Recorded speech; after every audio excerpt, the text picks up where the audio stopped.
San Juan pulls you in with its colorful colonial streets and ocean views.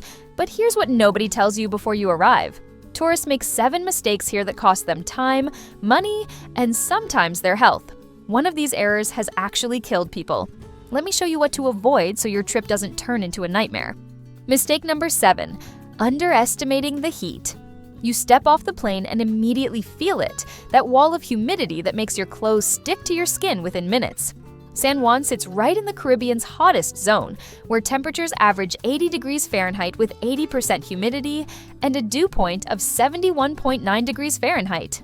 Your body isn't ready for this, especially if you're coming from a cooler climate.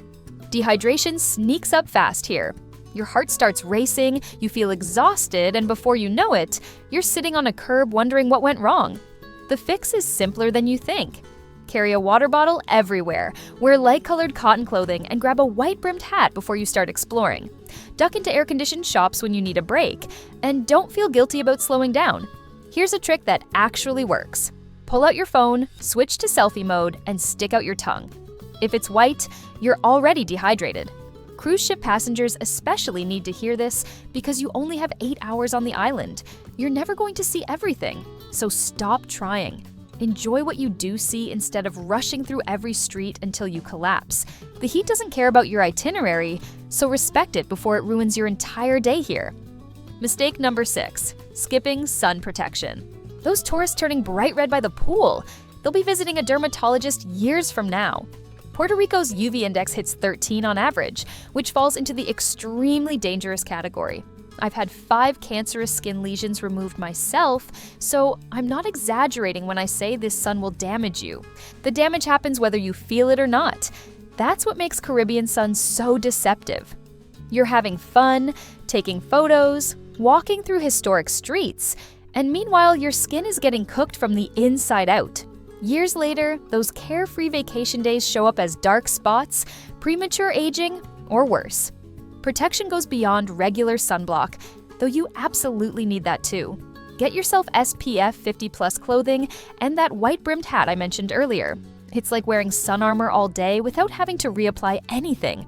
Your eyes need protection too because UV radiation wrecks your retinas over time. Invest in proper UV-protected sunglasses. Photography enthusiasts, here's something you need to know. LED screens and UV sunglasses don't play well together.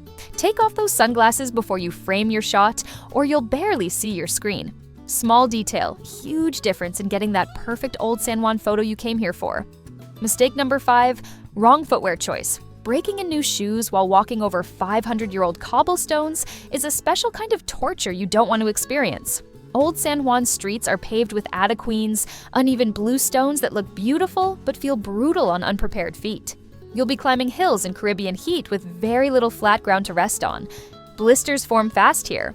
One wrong step, one spot where your shoe rubs wrong, and suddenly every step for the next 3 days hurts. This isn't the time to look cute in brand new sneakers or fashion sandals. Wear those broken-in shoes that fit like a glove, the ones you've already walked miles in without problems. Your shoes need 3 things to survive Old San Juan: flexibility, serious grip, and breathability. The flexibility lets your feet move naturally over uneven surfaces. The grip keeps you stable when those stones get wet, which brings me to an important point. When it rains, these adequines become incredibly slippery. Rigid shoes with poor traction will have you sliding around like you're ice skating. Think about it this way. You're basically hiking through a historic city in tropical heat. Would you hike in stiff, new shoes?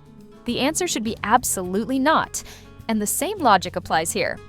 Mistake number 4, walking on city walls. Park rangers spend every single day telling tourists to get off the walls, and every single year someone falls to their death, sometimes more than one person. Let me paint you a clear picture of what you're dealing with here. San Juan's city walls average 40 feet high. The highest point reaches 125 feet at El Morro's Caballero San Cristobal.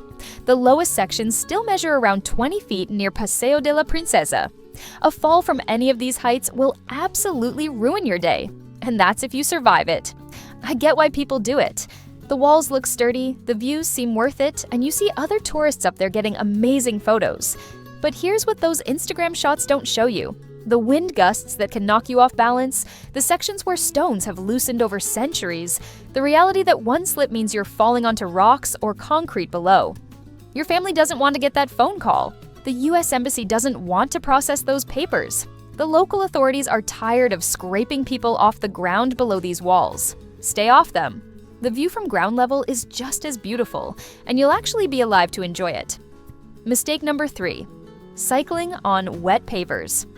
I learned this lesson the hard way on a rainy Sunday morning riding down Calle del Cristo.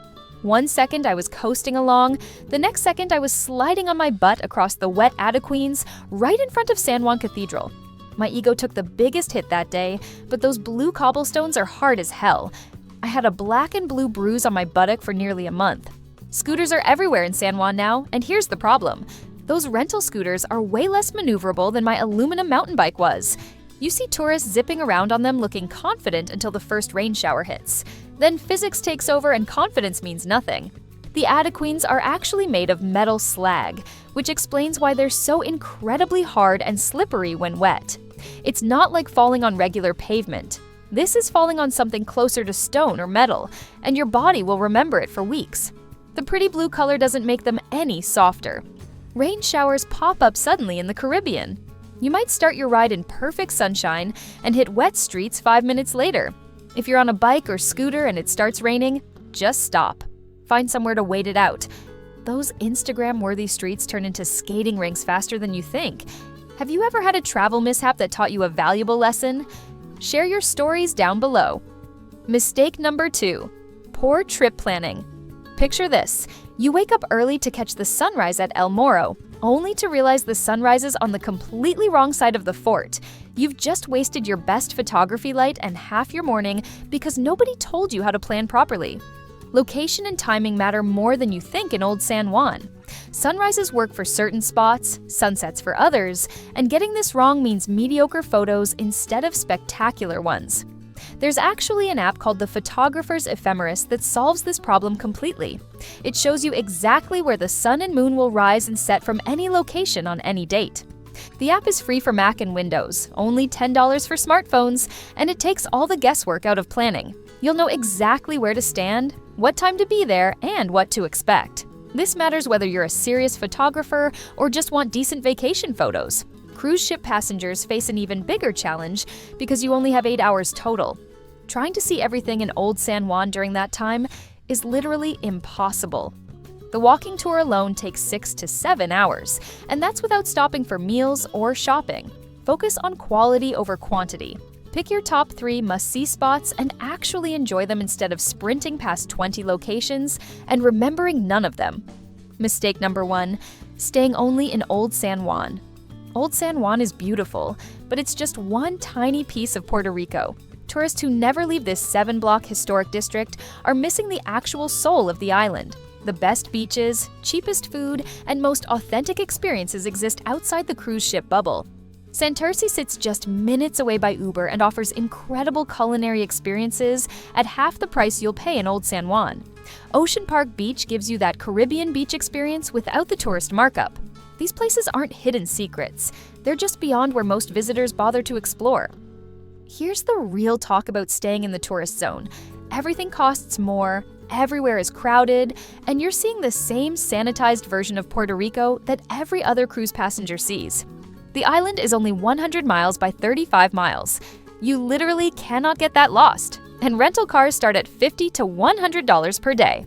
Public transportation in Puerto Rico isn't reliable, and taxis will charge you hundreds of dollars for a trip to the West Coast.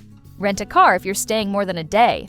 The natural beauty, the local food spots, the beaches where actual Puerto Ricans hang out, none of that exists in Old San Juan. You came all this way, so actually see the island instead of just one neighborhood.